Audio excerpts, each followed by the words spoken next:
nosotras. Hola, hola, ¿qué tal? ¿Cómo andan? Bien, ¿y vos? Bien. Bien, bueno. Aplausos, se sienten aplausos. Me gustan los aplausos. Sí.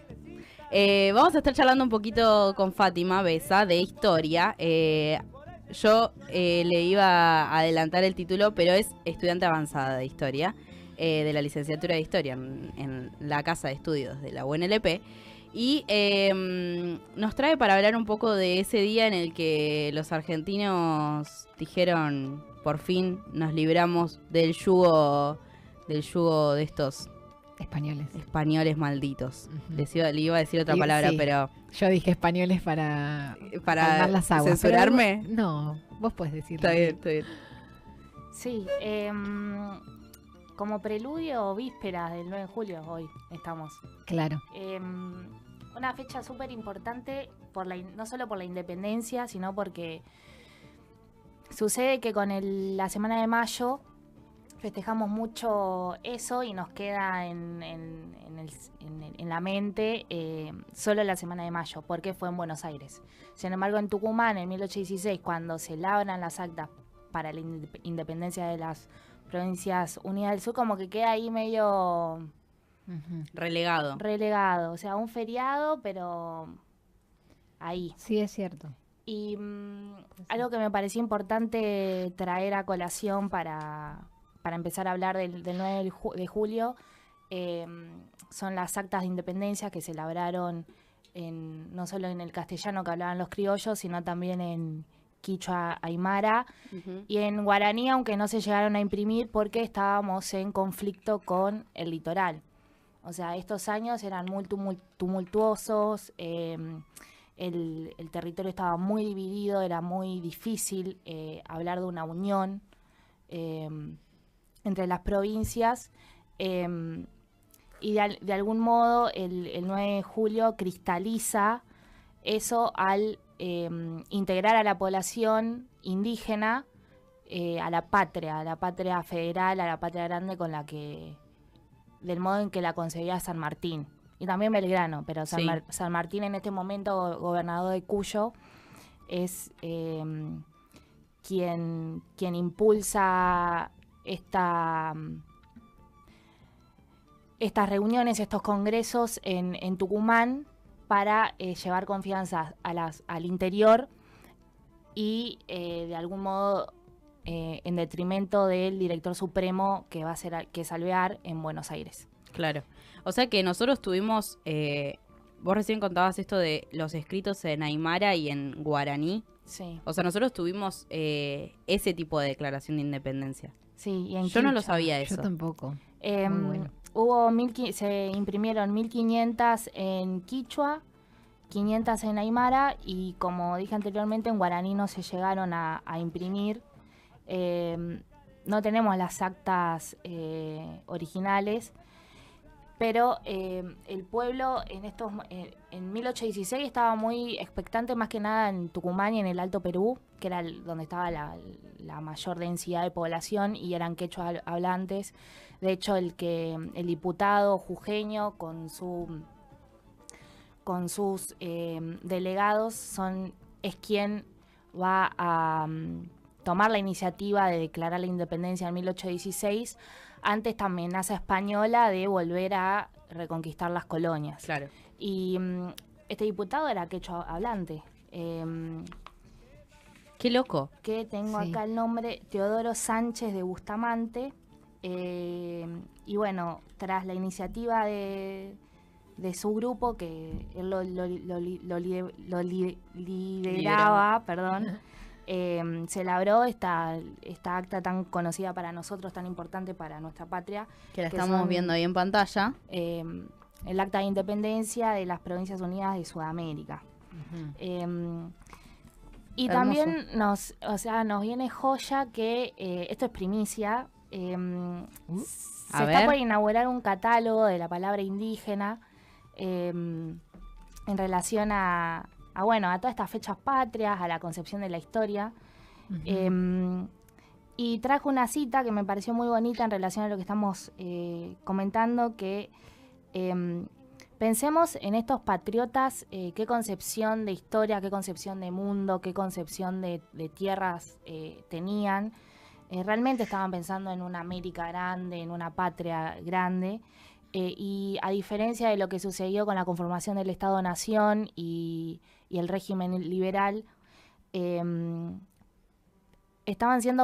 pensaban la nación con los indígenas. Claro. No, sin los indígenas. No existía eso que después sí es lo que... Era orgánico. Era orgánico. Porque también ellos mismos tenían sus raíces indígenas, ¿no? Totalmente. Como vos decías que este diputado que hablaba quechua. Sí, o el mismo San Martín, Claro. que al nacer en Yapeyú ha tenido contacto con la idiosincrasia guaranítica de quienes lo criaban, quienes lo criaron en esas tierras.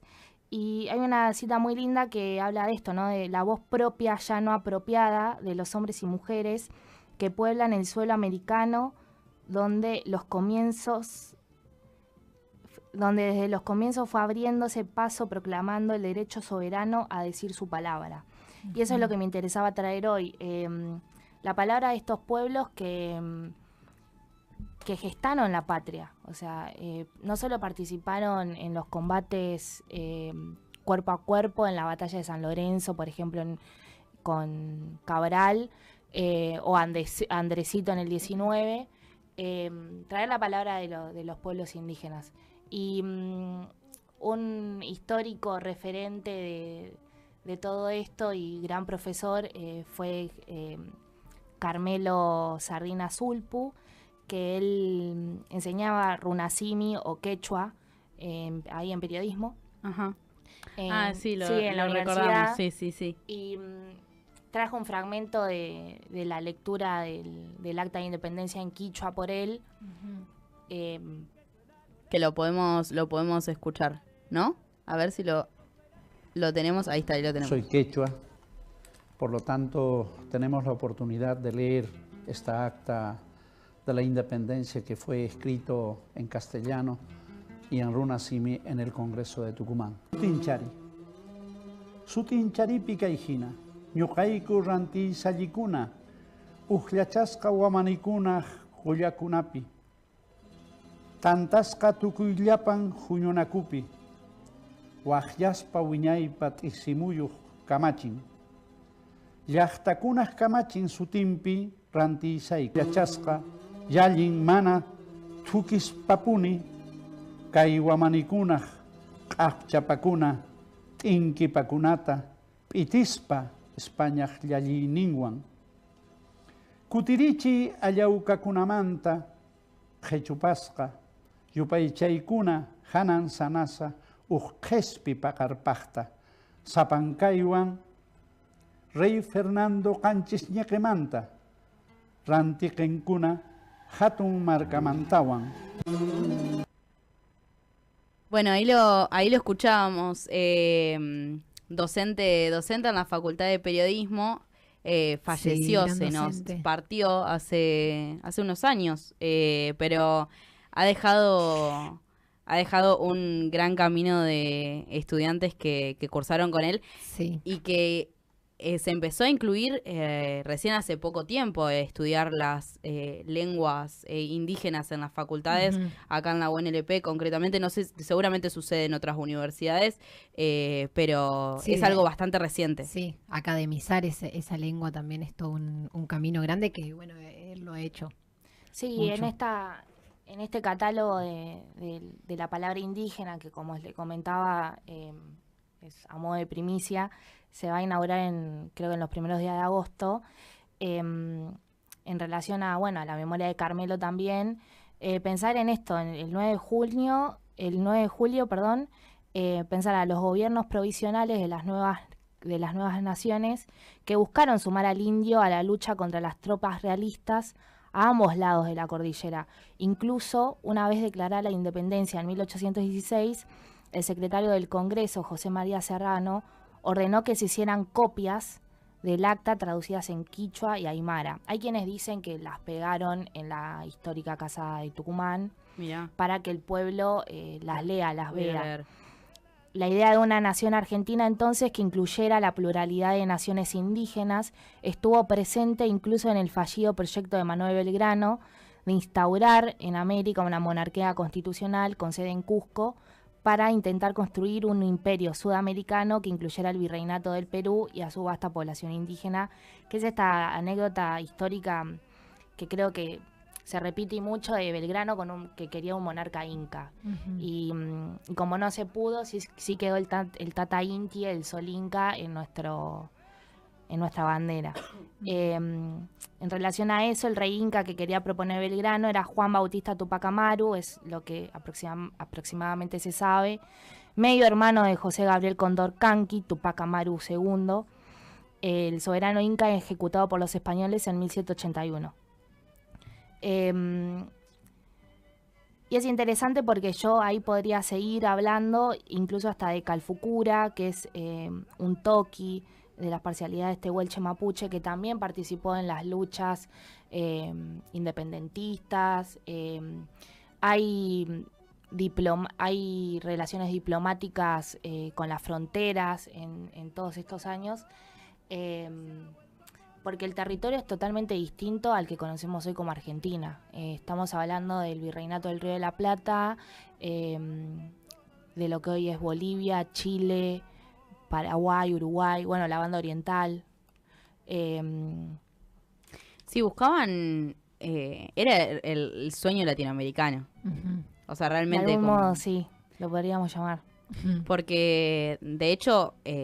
se sostiene durante mucho tiempo después de la independencia. De hecho, bueno, recién hace un rato hablábamos de esto que fue la lucha en el medio de la invasión de la ocupación inglesa, pero después vino la vuelta de obligado. Digo, había como una persistencia que, bueno, se comienza a perder después cuando llegan los... Sí, incluso en la asamblea del año 13, o sea, 3 años antes, no solo se dictamina la liberación de vientres, sino que se aprueba la marcha patriótica compuesta por Vicente López y Planes y Blas Parera, que dice, se conmueven del Inca las tumbas y en sus huesos revive el ardor. Lo que ve, no me entiendo la letra, lo que ve renombrando a sus hijos de la patria el antiguo esplendor. O sea, realmente para estos patriotas era importante esa memoria ancestral, esa memoria de los antiguos, como dicen los pueblos originarios. Sí, claro. Y bueno, quería traer un poco eso a colación hoy. Como que era la propia, rememorar esa propia historia que ya existía, ¿no? O sea, pensando en cómo se constituyó al final Argentina como nación. Por ahí pensamos que fue una nación que fue solo a partir de la independencia de España y como bueno, los criollos se organizaron, dijeron basta España y chau, y en realidad hay como este trabajo de trabajar con la historia, claro, y trabajar con la historia propia de ellos, o sea, con sus propias, con lo que eran, ¿no? Y lo que existía en ese momento de la Argentina. Sí, hay que preguntarse también cómo, bueno, esta parte eliminada del himno, que por qué es eliminada. Bueno, después, no me acuerdo en qué año es que está todo recortado nuestro himno. En los partidos tenemos que hacer, porque no tenemos letra. Sí, claro, la letra está, o sea, tenemos una letra que es magnífica. Estaba cargando, pero no me está cargando la página de la Casa Rosada. En contra del león imperial. Sí, esa es la parte favorita. Esa es mi frase favorita. Hoy cobra muchísimo sentido. Pero esta parte donde, sí, coronada su 100 de laureles y a su planta rendido un león. El león ibérico. Pero a mí me parece muy sentido de época de que se haya quitado toda esta parte que le respondía a un yugo español, a un yugo europeo, del que nos estábamos librando, pero cuando habla y cuál lloran bañados en sangre Potosí, Cochabamba y La Paz, no lo veis sobre el triste Caracas, luto y llanto y muerte esparcir, no lo veis devorando cual fieras todo el pueblo que logran rendir, a vosotros se atreve argentinos el orgullo del vil invasor. A mí me parece fantástico. Es hermoso. Es precioso. Con una furia lo escribieron. Sí. ¿no? Sí, bien sintiéndolo, o sea, estaban re enojados. Están contando una historia muy, bueno, potente, ¿no? Bueno, era muy reciente todo. Claro. También. Claro, como ahí con la herida, como...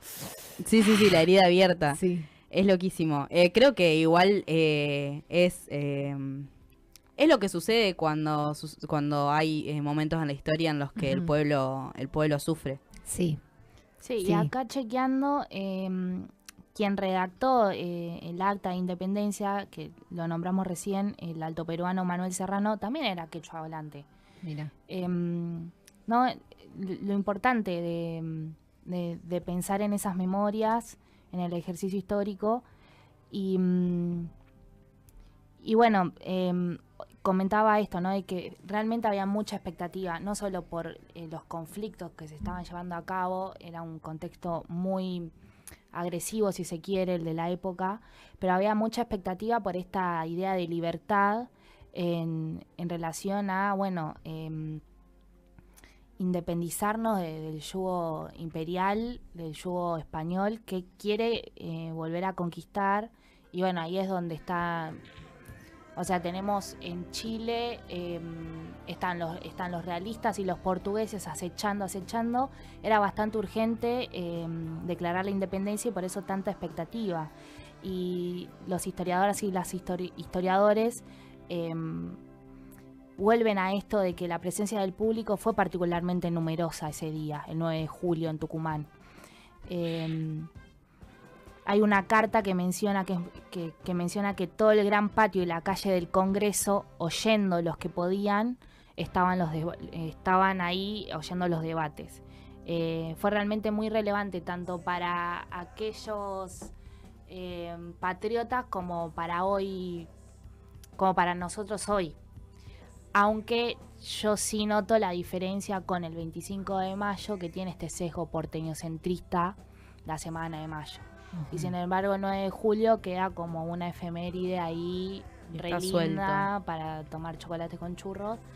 Pero no sé si revisitamos esa fecha tanto como lo hacemos para el 25 de mayo, y que se haya hecho en Tucumán tampoco me parece casual. Sí, porque en definitiva es este el día en el que finalmente nos convertimos en un Estado-nación, digo. O sea, Claro. el 25 de mayo es lo previo. Claro, sí, que obviamente sin esas semanas de mayo no hubiese sucedido esto después. No, claro. Pero sí es verdad que los actos y en la memoria, ahí en el inconsciente de nuestro, de argentinos, tenemos como más presente ese mayo, como el mayo de revolución, y no tanto esta fecha de Sí, julio. acá, porque creo que lo dije mal, la impresión del acta de la independencia fueron 1500 copias en castellano, 1000 en quichua castellano y 500 en aymara castellano, que esas copias están en el Museo Histórico Nacional. Mira, Hoy. o sea que es casi la misma cantidad entre castellano y quichua. Sí, porque Sí, el lenguaje se mantenía el Alto todavía. Perú era Ujú. donde realmente estaba la mayor población. Claro. Del virreinato. Y la mayor densidad decías que de de esas actas no quedó ninguna copia original. creo que no hay, quizás se ha recuperado alguna, Mira. pero hoy las que circulan no son copias originales. Claro. O sea, se inventó lo que está escrito ahí. No, Está. se inventó nada. No es que Quiero se decir hizo que el el papel original, papel original, digamos, está bien, el manuscrito. está. Hay un manuscrito, creo que en Tucumán, pero estamos hablando de miles de copias Claro, que no han sobrevivido con el Claro. paso del tiempo. claro. está A bien. eso me refiero. Bien, no es que, pero no es que se arme una ficción. Claro, de una no. Está bien. A mí lo que me parece más fantástico de todo esto es enterarnos recién ahora de que estaban estas impresiones. Digo, no Sí. es algo que te enseñen en el colegio. No. Eh, No, es como que se borra, o sea, yo creo que esa es la parte de la historia que se borra, ¿no? Sí, Sí, es que la historia la escribe Mitre. Claro, Me parece que cuando llegan Mitre y Rivadavia es cuando empieza a degradarse quizás ese sentido de nación por el que se habían peleado muchos, pero Belgrano y y San Martín con estas ideas revolucionarias, que son revolucionarias todavía, de integrar a toda la patria hablante en diferentes lenguas, en diferentes idiomas, al sentido revolucionario. Sí, y ahí está el contraste. Bueno, si hablamos de Mitre, hablamos de los manuales, ¿no? De lo que se llama la historia oficial. Claro. Que es estamos viendo, pensando, consiguiendo una historia liberal. Mitre, bueno, Rivadavia conciben la civilización y la barbarie como antagónicos. Y hace un ratito estábamos hablando de un San Martín y quizás también de un Belgrano que concebían una patria grande. Son contextos distintos, pero bueno, ahí hay un gran contraste para comentar o diferenciarlos de cómo concebían la patria o la historia, porque el primer historiador es Mitre, o sea, el que escribe la historia argentina es Mitre, y la concibió de ese modo. Entonces a nosotros nos llega una historia blanca, eurocentrada, Claro. donde... sí. No, que ayer estaba, cuando subíamos unas historias que hicimos en el Instagram Desde la Raíz, miraba muchas fotos yo de pinturas de la época, ¿no? Y eso también es una construcción, o sea, no sé si tenés alguna data de cómo se decidió o qué se decidió pintar. Sí, el recorte. Claro, en los manuales de pronto había que poner una imagen del 25 de mayo o del 9 de julio o de las invasiones inglesas. Y son todos señoritos. Se mandó a pintar un retrato de época y bueno, y eso me parece re loco porque alguien mandó con un sesgo o con determinado interés de qué elegir mostrar de ese hecho. Sí, tal cual. Bueno, el de la iconografía, para hablar largo y tendido, pero sí, es así como lo comentás vos. Y aunque también hay representaciones iconográficas, más que nada en la pintura, de afrodescendientes, de indígenas que no están cautivos, eso se ve también en la pintura. Quizás no son las que más conocemos. Claro. Pero en el Museo Histórico Nacional actualmente está muy lindo, está muy bien curado y de repente te topás con pinturas donde están los afrodescendientes en primera plana, como sujetos también de una identidad afro. Bueno, si pensamos en Buenos Aires de esa época, pensemos en afroporteños. Claro.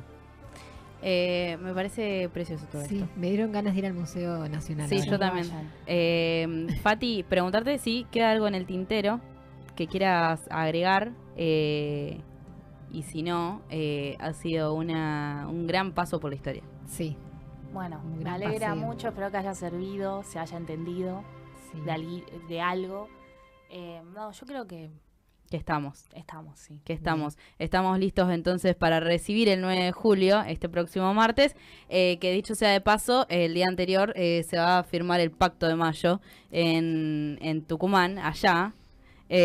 Así que, bueno, veremos cómo reaccionan los tucumanos. A mí me gustaría hablar con tucumanos y ver cómo es su percepción del 9 de julio desde allá, porque seguramente lo viven con mucho más ahínco que nosotros, tienen la historia ahí pegadita en sus barrios, casas.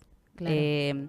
Pero muchísimas gracias, Fati, por haber venido. Gracias a ustedes. Estuvo muy bueno. Es un gustazo tenerte acá. Hablamos de historia con Fátima Besa en esta previa al 9 de julio, al Día de la Independencia. Y faltando 5 para las 2 de la tarde, vamos a una breve pausa y ya venimos con más de Frecuencia del R. Quédate ahí. Desde 2005, decís lo que pensás.